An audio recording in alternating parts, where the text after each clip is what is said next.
Olá, hoje eu estou aqui com a doutora Mariana Cunha Vieira, ela é ginecologista, especialista em endometriose, e a gente vai conversar um pouquinho sobre todo o quadro clínico da doença, sobre a prevalência da doença que acomete tantas mulheres nesse mundo inteiro. Não é verdade, Mari? Conta aí para mim um pouquinho. Então, é isso mesmo. Primeiramente, eu queria agradecer poder participar desse podcast, poder falar um pouquinho mais sobre a doença. Então, a gente sabe hoje em dia que é uma doença que acomete em torno de 1 a cada 10 mulheres, e a gente tem mais de 190 milhões de mulheres que têm essa doença. E mesmo esse número, a gente ainda não sabe se é o número real ou se é o número que é subdiagnosticado, ou seja, que é menos do que a gente realmente acha. Por quê? Porque muitas vezes a gente tem aquela paciente que tem sintomas de endometriose e que tem a suspeita de endometriose, mas muitas vezes ainda não conseguiu fazer o diagnóstico definitivo da doença. Então, esse é o número que a gente acha que é o número de prevalência, mas que pode ser que tenham muitas mais mulheres afetadas com essa doença. É bem isso mesmo, né? A gente sabe que, então, no mundo a gente tem mais de 190 milhões de mulheres e no Brasil a gente tem quase 8 milhões de mulheres acometidas. Mas exatamente como a Mari acabou de falar, a gente acredita que seja um número subestimado justamente por essa falta de diagnóstico, né? A gente sabe hoje que a demora para um diagnóstico correto para endometriose chega a durar até 7 anos, né? E os trabalhos mostram. E isso quando a gente fala principalmente de grandes centros, né? Esse trabalho de 7 anos, por exemplo, é um trabalho que foi feito aqui em São Paulo com grandes centros universitários como USP, Unicamp, Unesp. Agora, se a gente pegar a própria periferia de São Paulo ou pegar outros estados, esse número pode ser ainda maior, não é verdade? E assim, a gente depende muito também de alguns exames. Então, para a gente conseguir diagnosticar, óbvio que a gente vai ter a história da paciente, a gente vai, durante uma consulta, investigar todos os sintomas. A gente tem um exame físico que também dá bastante informação quando a gente vai examinar a paciente, mas a gente precisa de alguns exames complementares, principalmente exames de imagem. E quando a gente fala em exame de imagem, a gente depende muito de quem está fazendo esse exame e do treinamento dessa pessoa voltada para endometriose. Então, tem que ser realmente alguém que já esteja habituado a ver lesões de endometriose, senão muitas vezes a gente acaba subdiagnosticando a doença.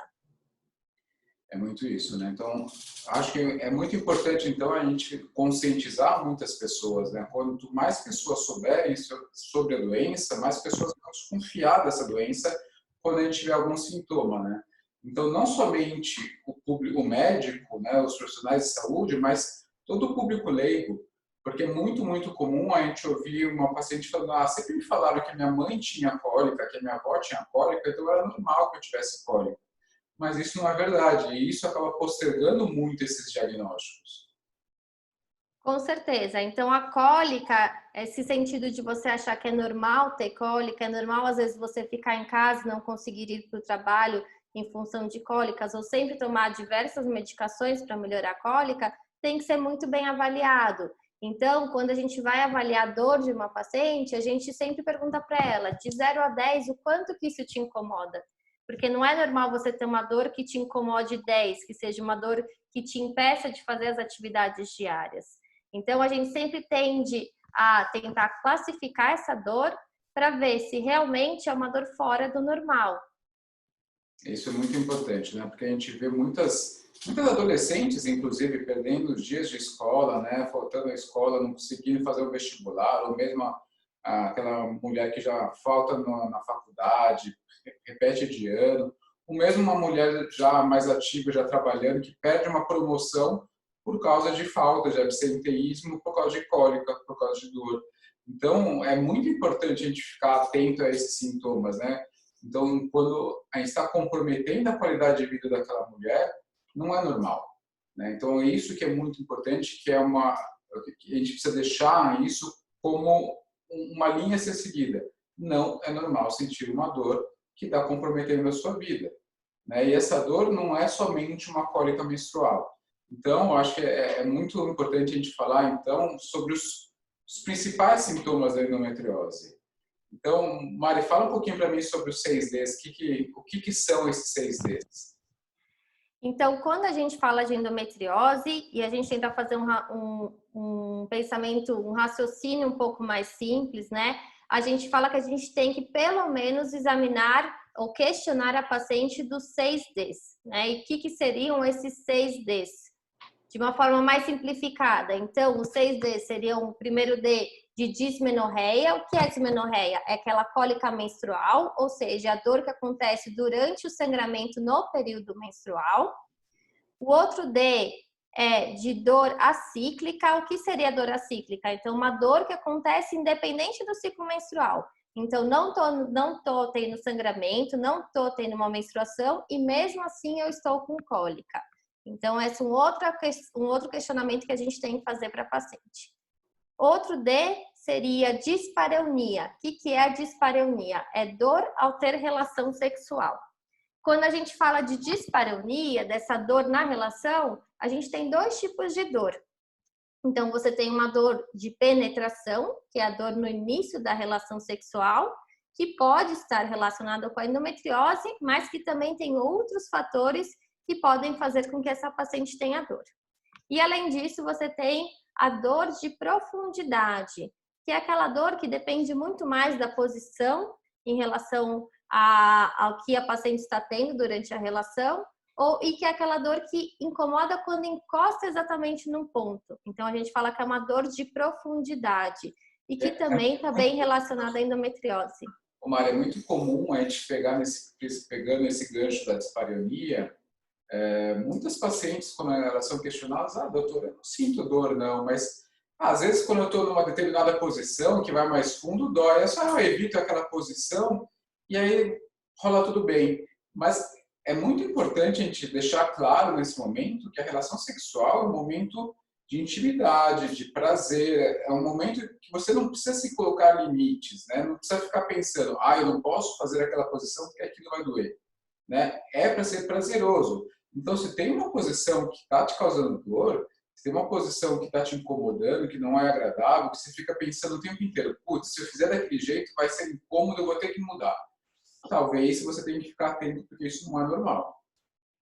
Exato. E muitas vezes a paciente, ela sente incômodo e ela até tem que parar de ter relação no meio, ela não consegue finalizar o ato sexual em função dessa dor.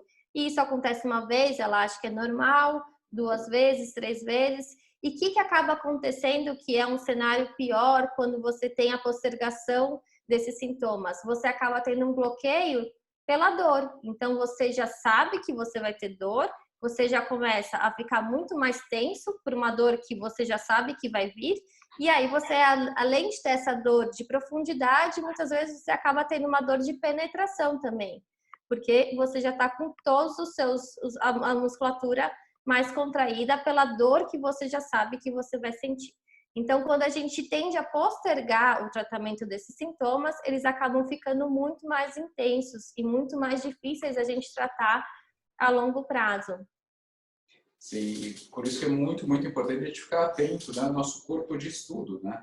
Então, se a gente consegue prestar atenção nos sinais do nosso corpo, nos sintomas, em tudo que a gente vai apresentando, fica muito mais fácil da gente caracterizar, da gente passar para o médico e o médico também ter um raciocínio e conseguir dar um tratamento mais efetivo, né?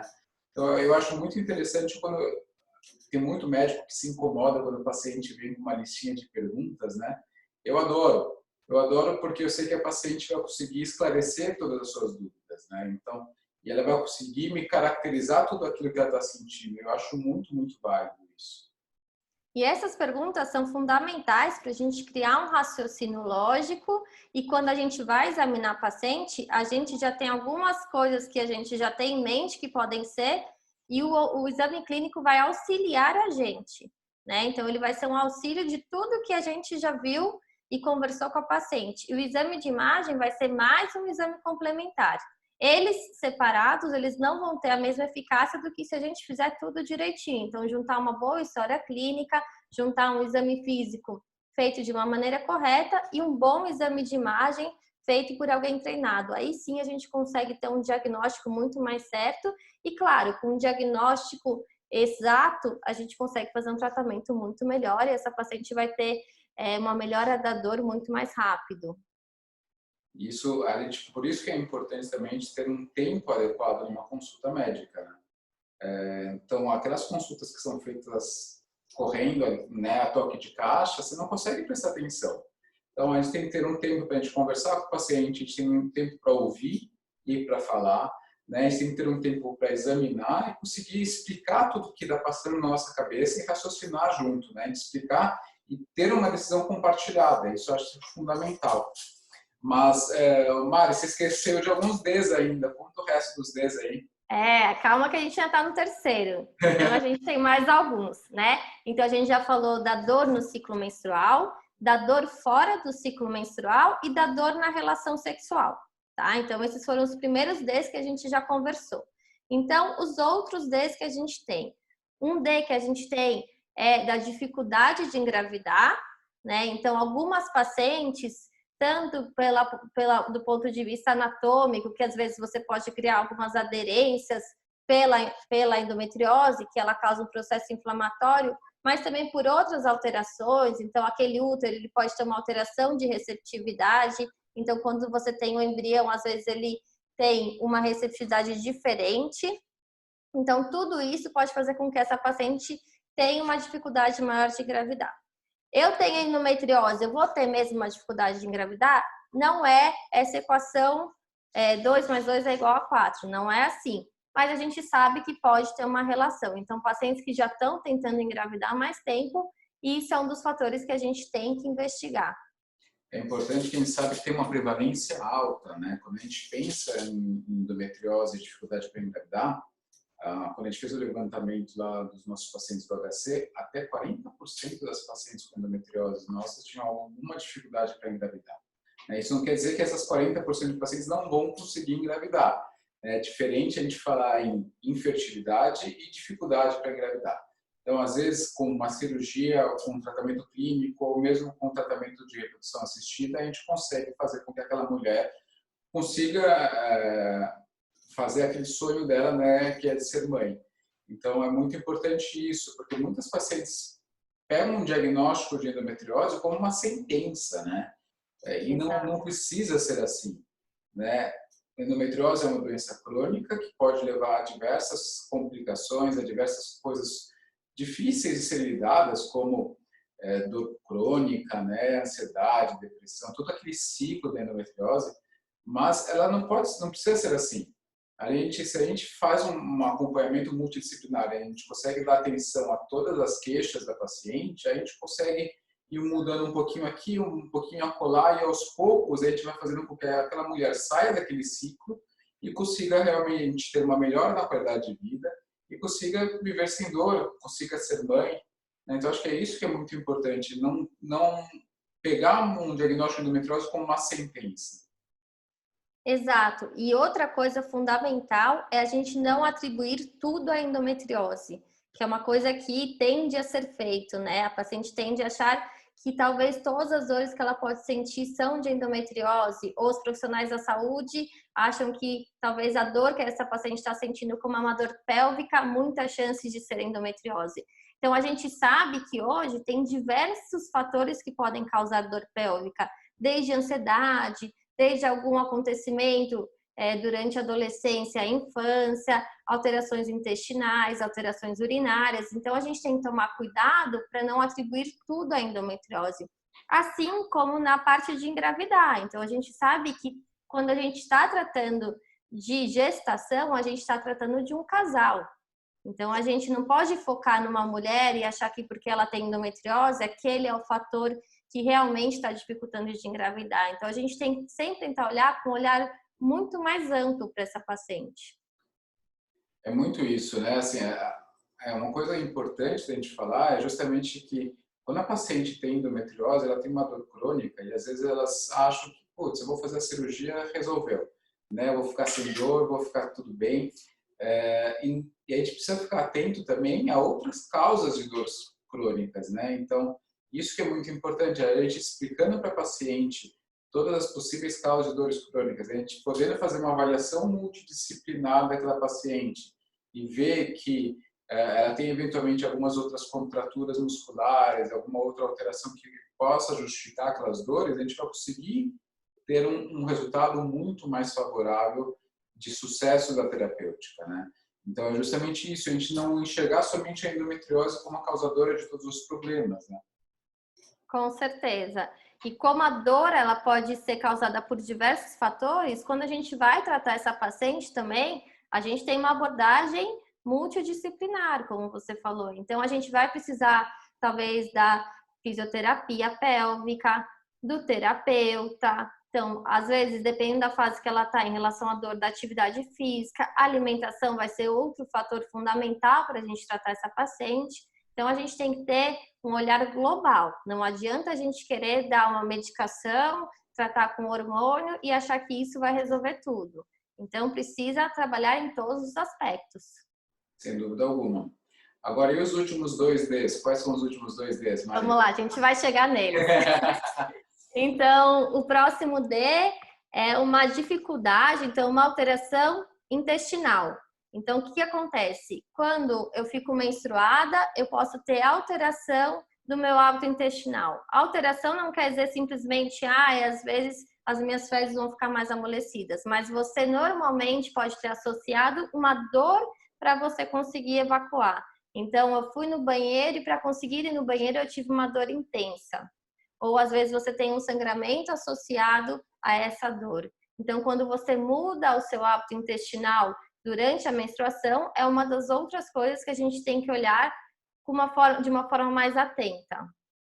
Exato. E não necessariamente essa mulher vai ter um sangramento. O sangramento acho que seria o mais raro de acontecer, né? Porque é mais difícil que a endometriose realmente atinja a luz intestinal.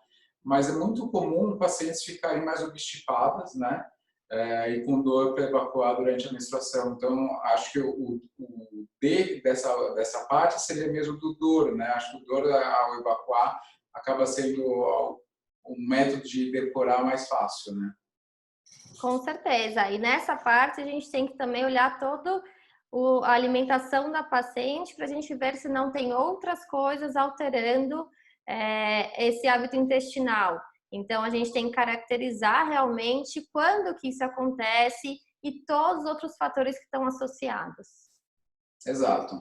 É muito comum o paciente ter alguns outros distúrbios associados, né? Tipo síndrome do intestino irritável pode ser, é bem comum de ter, eventualmente uma intolerância à lactose. É comum uma associação entre intolerância ao glúten e endometriose. Então, tudo isso a gente precisa avaliar e não simplesmente pensar que é tudo devido à endometriose, né? Então, desse jeito, a gente consegue raciocinar, propor uma terapêutica mais assertiva e, com isso, a gente conseguir melhorar a qualidade de vida daquela mulher, que é o nosso objetivo, né? Com certeza. A gente tem que avaliar todos os fatores. A gente não pode ficar focado só na endometriose. E o último D, Mari? Então, o último D é a dor ao urinar, né? Então, na verdade, a gente fala em dor ao urinar, mas podem ser outros fatores também. Então, quando eu fico no meu ciclo menstrual, quando eu fico menstruada, eu mudo o meu hábito. Então, em vez de ir no banheiro urinar 6 vezes ao dia, eu vou 10. Então, eu altero a minha frequência urinária e também eu posso ter uma dor muito mais associada ao urinar. Né? Isso é outra coisa que a gente tem que olhar também de uma forma mais atenta. O que é importante que a gente cite aqui é que nem sempre essa paciente vai ter sintomas muito intensos que são compatíveis com o tipo de doença que ela tem. Então, muitas vezes a gente pode ter uma paciente que tem lesões menores, mas que tem sintomas muito intensos. E o contrário também pode acontecer. Então, sempre quando a gente fala num diagnóstico assertivo, a gente fala no diagnóstico da história dessa paciente com o exame físico e com o exame de imagem. Então, só um não vai adiantar. Eu acho que é muito importante a gente falar também que o 6Ds é um método mnemônico, né, para a gente decorar, para a gente ensinar também das principais regiões acometidas pela doença. Mas os 6Ds eles não incluem todos os sintomas possíveis de serem causados por endometriose. Né? Se a gente pensar de uma endometriose de diafragma, ela pode dar dor no ombro direito. Se a gente pensar uma endometriose de raiz sacral, pode dar dor no bumbum ou dor nos membros inferiores. né? Endometriose septonasal com sangramento, né, nasal na menstruação, ou endometriose pulmonar com sangramento na menstruação. Então, os 6Ds, eles nos vão levar a raciocinar nos principais sintomas, mas a gente precisa ouvir a paciente, trazer a história para a gente, e com isso a gente vai poder raciocinar. É isso exatamente que você está falando. É a história que a paciente nos trouxe, é o exame físico, o exame auxiliar, tudo isso vai nos ajudar, né? Mas o mais importante é, a gente quis focar nos 6Ds, mas a gente precisa ouvir a paciente no global. Com certeza, e individualizar cada caso, né? Então, saber o que aquela paciente apresenta de sintomas, o que ela pode ter diferente naquela história, que pode ter outros fatores também associados, como é o estilo de vida dessa paciente. Então, a gente sabe que o estresse é uma das coisas também que pode piorar os sintomas da endometriose. Então, tem que olhar tudo. Não adianta a gente focar nos 6Ds. É uma forma didática que a gente tende a abordar e a explicar também para os outros profissionais de saúde. Mas é tudo, é estilo de vida, é o que você come, é tudo que você passou até hoje, então não tem como ser uma consulta enxuta, né? Normalmente é o que a gente fala, que é aquelas consultas de 1h30, 2 horas, que você conhece toda a trajetória da paciente e o momento que ela está passando atual. Porque também o estresse e a parte emocional também às vezes pode intensificar as dores da paciente. E outro dia eu estava conversando, muitas vezes a paciente talvez não se sinta segura de logo na primeira consulta querer te contar tudo. Né? E eu fiz um paralelo, por exemplo, quando você está acostumado a fazer investimentos pelo seu banco e quando surgiu a XP. Quando surgiu a XP, eu aposto que ninguém tirou todos os investimentos do banco e migrou para a XP de cara. Né, você foi sentindo o seu gestor na XP para ver exatamente, o cara é confiável, né? Putz, a gente conseguiu ter mais rendimento e aos poucos eu fui transferindo. E o médico acaba sendo mais ou menos a mesma coisa. A paciente vai, lógico, tem paciente que tem uma empatia com você logo de cara, mas a paciente vai querer sentir com você, se sentir mais segura e aos poucos ela vai se sentindo mais segura para te contar certas coisas que ela não teve segurança de contar logo no início. Com certeza, a relação médico-paciente é uma relação que precisa de tempo e precisa de segurança. Então, é uma relação que você vai passar segurança para a paciente e ela cada vez mais vai contar alguns fatos da vida dela ou as coisas que ela está passando. E isso vai ajudar você a entender melhor como que ela está e também tratar ela de uma forma mais correta, né? Então, essa relação, ela é feita ao longo dos anos, ela é construída ao longo dos anos, né? Mas precisa de uma confiança entre os dois, senão a gente não consegue ir para frente. Isso é importante. Por isso que ela precisa falar todas as dúvidas, ela precisa tirar, ela precisa entender a doença. Então, quando a gente está na consulta, a gente desenha, a gente coloca vídeo explicando como que a endometriose ela acaba se desenvolvendo, porque ela precisa entender o que está acontecendo com ela. Ela precisa entender o que é essa doença, o que ela pode sentir. Quando ela conhece melhor a doença e sabe como que ela vai se sentir e sabe o que melhora a dor dela e o que piora a dor dela, ela acaba conseguindo controlar melhor tudo o que ela está sentindo e consegue também passar para o médico quais são os fatores que controlam essa doença. Então, é fundamental esse tipo de troca. Perfeito. Mário, acho que a gente conseguiu abordar de uma maneira fácil, rápida, todos esses aspectos iniciais, né, de um diagnóstico de endometriose, como a gente raciocina, da importância dessa relação médico-paciente, né, que a gente vai construindo sempre. Queria te agradecer mais uma vez por você ter topado aqui esse bate-papo gostoso aqui comigo. Muito obrigado e logo, logo a gente marca outros. Obrigada. Te espero para outros bate-papos. Maravilha. Um beijo. Um beijo.